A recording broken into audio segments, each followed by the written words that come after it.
Let's begin with our top story now, coming out of Iran, where President Hassan Rouhani has dismissed a proposal for a new Trump deal to replace the 2015 nuclear accord. In a televised speech, he told Washington to return to the JCPOA, offering to reverse its withdrawal from commitments to the pact.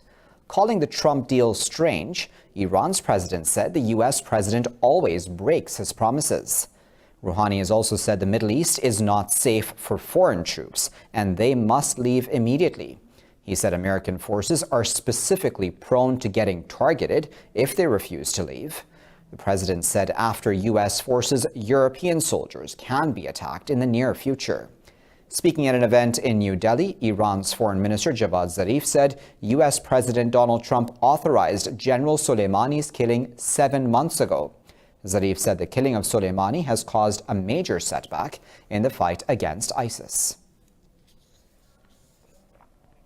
International experts will begin decoding black boxes from the Ukraine Airlines passenger plane shot down in Iran on January 20th, I should say.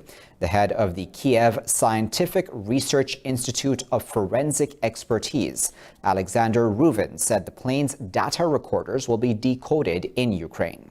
He said the chairman of Iran's Aviation Bureau and other specialists will visit Kiev today to examine the Ukrainian laboratory.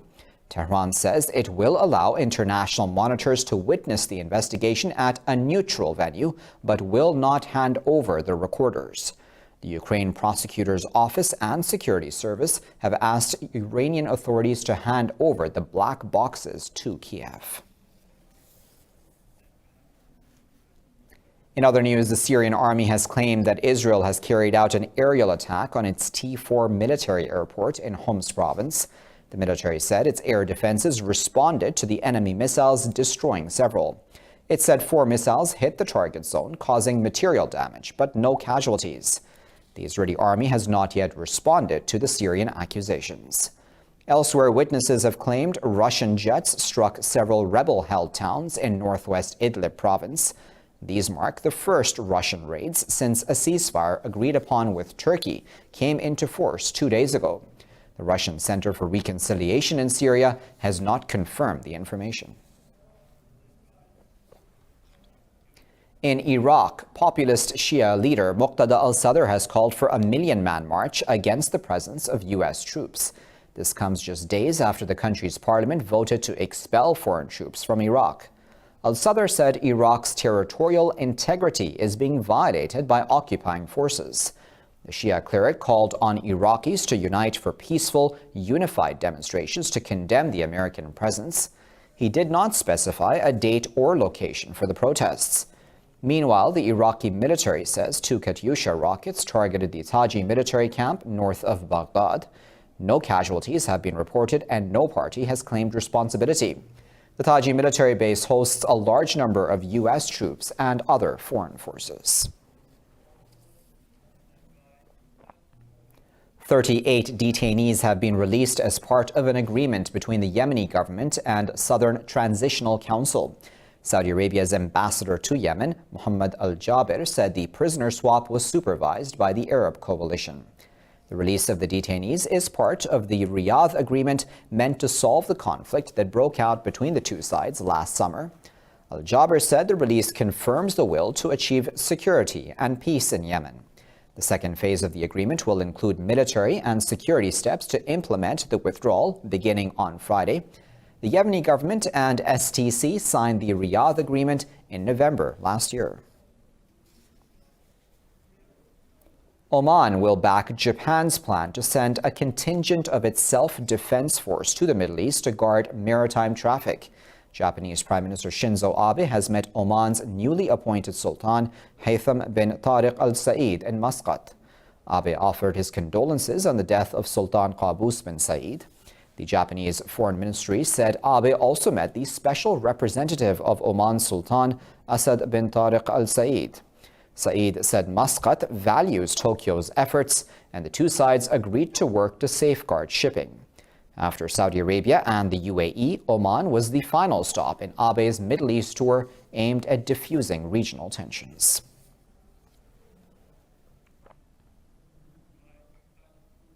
Sudanese forces have quelled a revolt by ex-security agents linked to former strongman Omar al-Bashir. The military says it regained control of intelligence buildings after a 15-hour standoff with rebels. Security agents surrendered after negotiations with their leadership. In a televised speech, the Sovereign Council head, Lieutenant General Abdel Fattah al-Burhan, said he would never allow a coup to take place. The violence was the largest confrontation so far between the old guard and supporters of the new administration. Earlier, intelligence service officers loyal to al-Bashir led a mutiny over the financial compensation offered when their unit was disbanded. In Somalia, 13 people have died at an internally displaced persons camp in the Kahda district of the capital, Mogadishu. Media reports say 3 children are among the dead. They say 3 children have died of hunger, while 10 others perished as a result of malnutrition. Human aid reports said people have been forced to eat tree leaves to calm their hunger. Adverse climatic conditions such as drought and flooding, together with conflict, have created a humanitarian crisis. Well, the death toll in flooding, landslides, and avalanches caused by heavy rains and snowfall here in Pakistan has risen to 103. Officials say 75 died and many others are missing in avalanches in Azad Kashmir's Neelam Valley. They confirmed at least 21 deaths in weather events in Balochistan, where 500 people have been evacuated. Officials say at least 84 houses and 17 shops had been leveled by avalanches, while 94 houses and a mosque were partially damaged in the Neelam Valley. Prime Minister Imran Khan has reached Azad Kashmir, where he was briefed on the damage caused by the natural disasters. The Prime Minister also visited a hospital in Muzaffarabad and inquired after the health of those injured. Elsewhere, major highways, including the Karakoram Highway, have been blocked by heavy snowfall and avalanches. Pakistan's Foreign Minister Shah Mahmood Qureshi has left for the U.S. on a 2-day visit. During his trip, he will meet UN officials in New York and top U.S. leadership in Washington. In a statement, the Foreign Office said Qureshi would discuss the worsening crisis in Indian-occupied Kashmir with UN Secretary General Antonio Guterres. It said he would meet Secretary of State Mike Pompeo as part of his efforts to reduce tensions between Iran and the U.S. He will also meet National Security Advisor Robert O'Brien in Washington.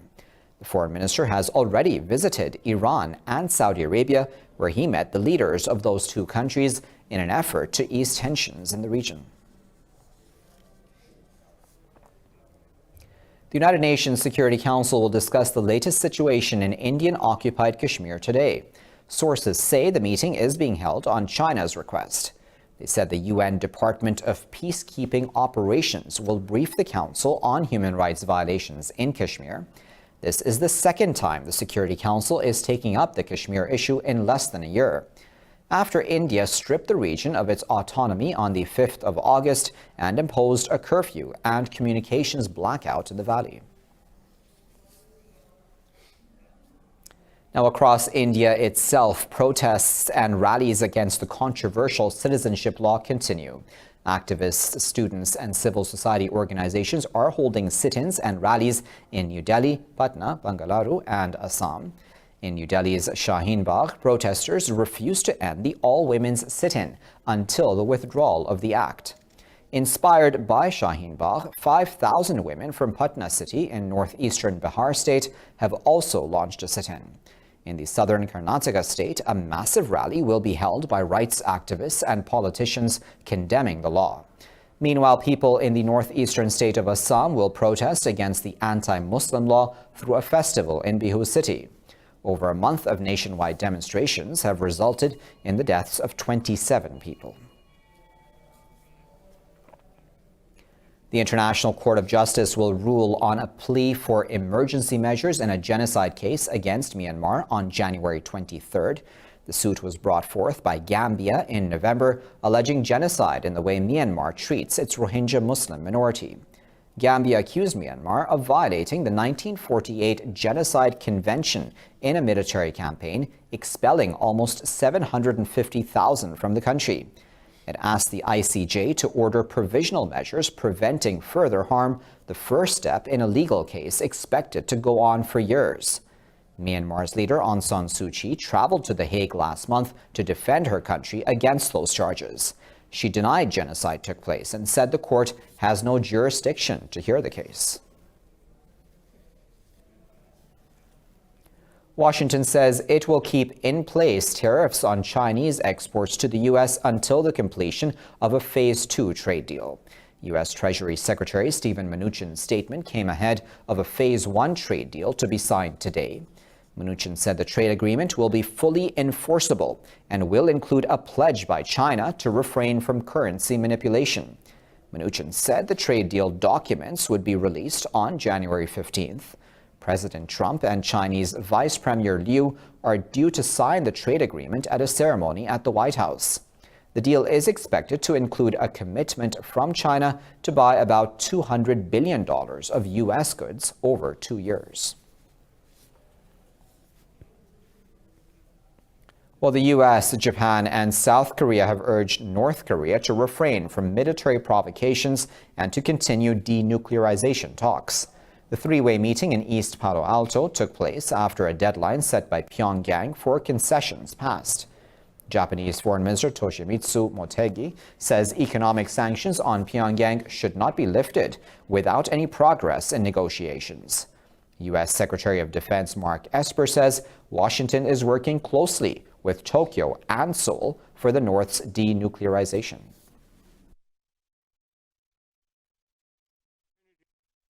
It's very important that we remain strong and unified, and that we continue to send the message to North Korea that the best path forward is through a diplomatic solution that results in the denuclearization of North Korea. Well, earlier, the U.S. sanctioned 2 North Korean entities for involvement in labor exports in violation of international sanctions. Well, South Korea and the U.S. have opened a new round of defense cost-sharing talks. The meetings focus on expenses for the upkeep of 28,500 American troops who are stationed in the country. Washington has demanded a significant increase in Seoul's financial contributions this year. Seoul's chief negotiator Jeong Eun-bu and his U.S. counterpart James DeHart met in Washington for the 6th round of negotiations. Details of their meeting have not been made available.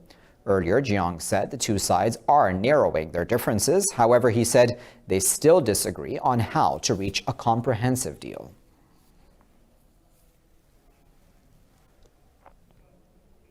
Taiwan's newly elected president Tsai Ing-wen says China needs to show the island respect. She was re-elected for a second term in a landslide victory on Saturday. In her first interview after winning, Tsai Ing-wen said Taiwan's sovereignty is not in doubt or up for negotiation. She said Taiwan is a successful democracy with a decent economy.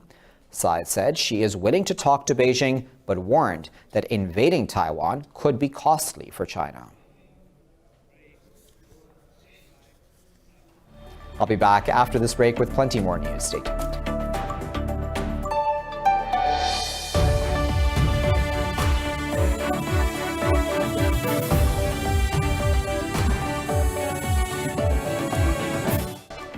Let's begin this segment of the Bulletin in the United States, where the House of Representatives will vote today on a resolution to send articles of impeachment against President Donald Trump to the Senate. The vote sets the stage for Trump's impeachment trial, which is to begin next week. In a statement, Speaker Nancy Pelosi said the House would also proceed with a vote on impeachment managers. She said the American people deserve the truth, and the Constitution demands a trial. Trump was impeached by the House last month on accusations of abuse of power and obstruction of Congress.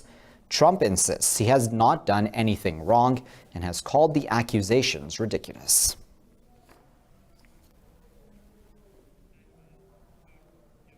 Guatemala's new president, Alejandro Giammattei, has been sworn in amid protests against the outgoing leader. Giammattei is a doctor and former prison system director from the right-wing Vamos party. In his first speech as president, he said it is the moment to rescue Guatemala from the absurd and combat corruption, terrorism, and hunger. There's no development without peace, and there's no peace without security. That's why I am announcing to the President of the Congress that before you, today I am presenting a law that intends to declare the gangsters and gangs what they are, terrorist groups. On to Venezuela, where President Nicolas Maduro says National Assembly elections this year are inevitable.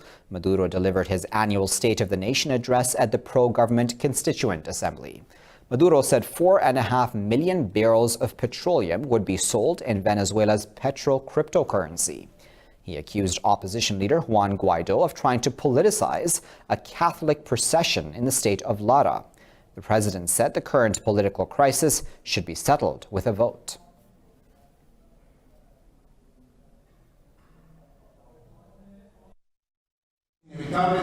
It's inevitable, just like the sun comes up every morning, that there will be elections in 2020 to elect the new National Assembly. The people should decide on this conflict with their votes, with their conscience, and with their political will. Parliamentary elections in 2020.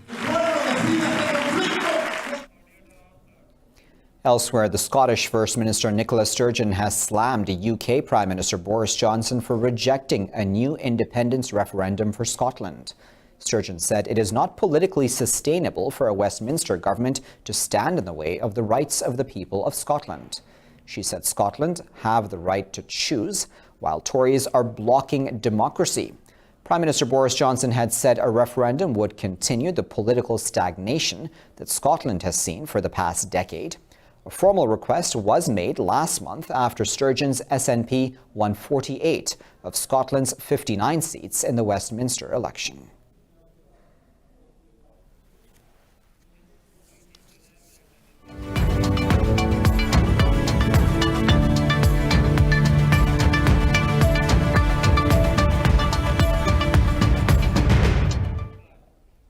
In business news, ratings agency Moodys has downgraded the credit rating of Eurozone government bonds from stable to negative for 2020. A Moodys report says the downgrade is a response to rising protectionism and geopolitical risks in Euro economies. Moodys senior vice president says the negative outlook reflects states' limited ability to cope with a deteriorating external environment. The report argues that high public debt ratios may restrict governments' room to cushion a sharp slowdown in growth. The report said European countries such as Belgium, Cyprus, and France have unprecedented debt ratios of 100% of GDP.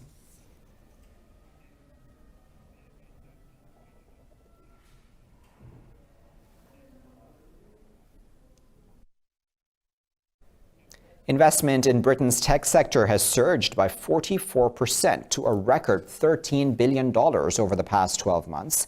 The UK accounts for a third of all European funding, exceeding the total in France and Germany combined. The UK government's Digital Economy Council says the country is second only to the US and China in venture capital funding. It said London joined San Francisco's Bay Area, Beijing, and New York at the top of the world's best-funded locations. Digital Minister Matt Warman said 8 new billion-dollar companies were created last year in the UK.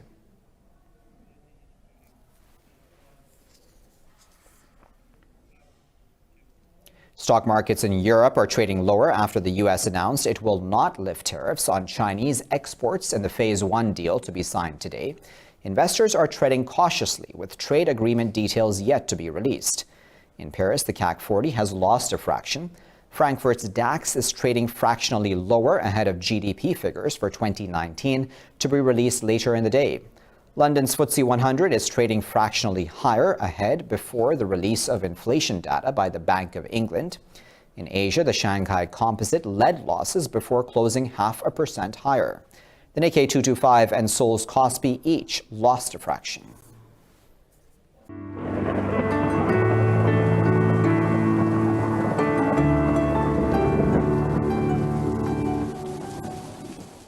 Time now to find out what the weather is like around the world.